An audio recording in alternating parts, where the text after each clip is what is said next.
ਜ਼ਲਜ਼ਲਾ ਨਹੀਂ ਆਉਂਦਾ ਪਿਆ।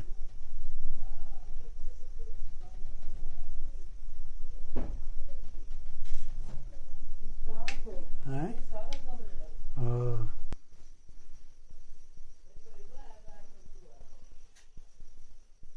ਨਹੀਂ ਹੁਣ ਕੋਈ ਨਹੀਂ